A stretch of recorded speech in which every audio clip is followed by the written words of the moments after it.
కరుణకు వాక్యాన్ని అందించిన కలవరమంతా తొలగించిన నీ కార్యము వివరింతును, నీ కార్యము వివరింతును, నీతోనే పయనింతును యేసయ్యా, నీతోనే పయనింతును.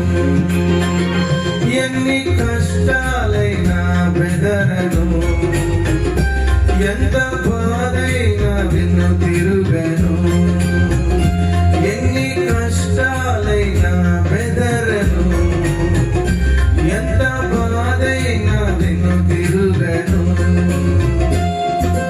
నా నమ్మిక నీవు మాత్రమే, నా నమ్మిక నీవు మాత్రమే, నేనెప్పుడు నిన్ను విడువను యేసయ్యా, నేనెప్పుడు